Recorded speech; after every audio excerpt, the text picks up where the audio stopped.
Toy certificate hop do na nei de tai na silo hai ko ne bro hai ko na a to ke bisi miss ko de sir bisi miss ko de okay na le sa certificate khai chalo kai photo khicho to ko de khara karo bahar ko ये दियन भी खिचुलस नहीं है ऐसे दियन ना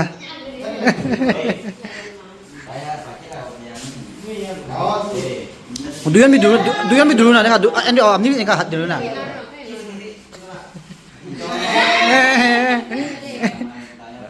नो हाथ निकाल करे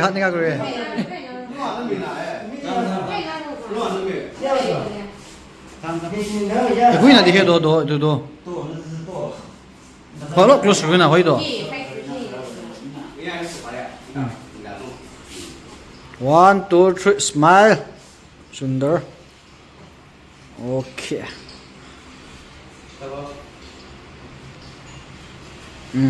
Chalo. Hoy sina na.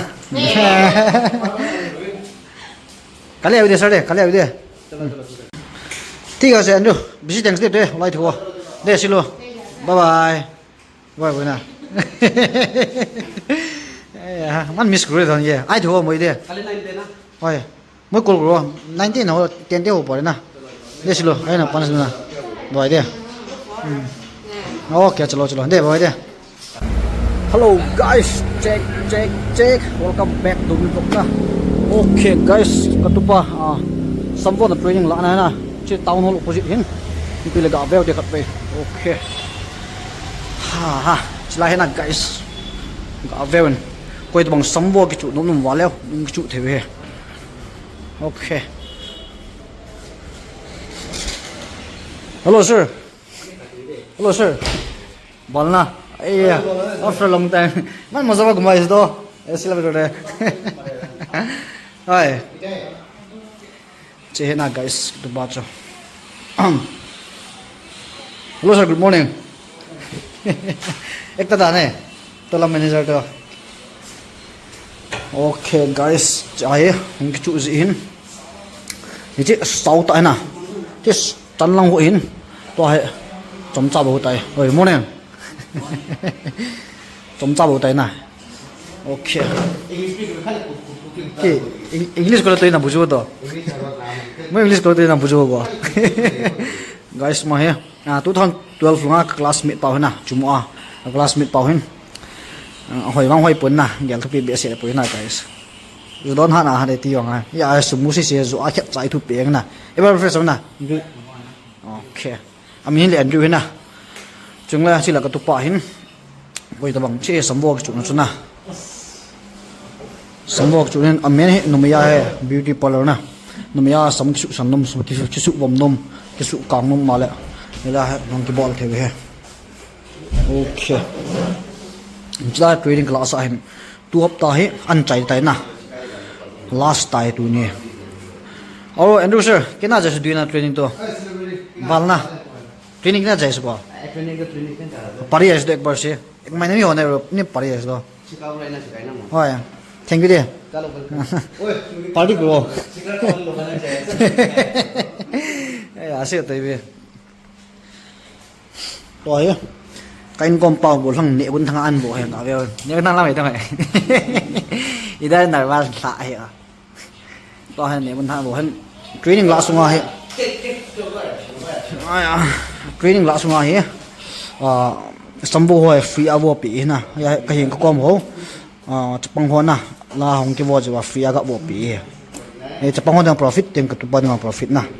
yem na training la hi a free he na chule idam leo pathinung sa idam leo tu hopta training chaya phai piang khosunga haptik na ko na ho kanon hon ta na sambo na alung si ten kanami te ho ong ke wo lang ke to jing te na alright pile teng lo koi ta bang sambo na thanom jing khana na training ball nom amale lak loi pa ko ma nung ki ball the he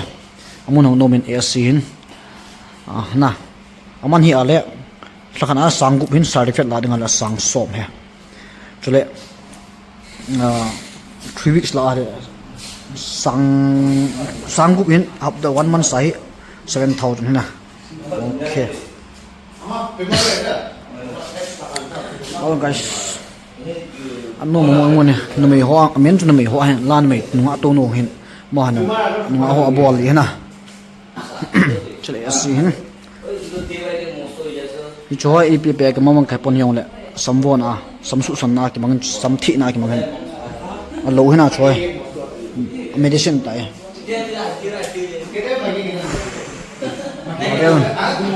okay pile lo mina tuop ta training chai tai nếu tao ngồi phải piao con là sắm vào người ngom sát này con thằng ngom sát nào zero cái tiếng bol hả to sắm việc nó mua tàn sắm chuyện đây đến chuyện chúng ta để lái cày về làm thằng để gồm thân nó là mua thấy ta phải cho lên ok pile tunia sắm vào nào lộng cả bol chân chạy sợ tao đó là guys hình khối nó mê hình khối dùng trụ chạy đàn mê na ok bon chào vin bye bye tay đầu xí lắm tập bội na ok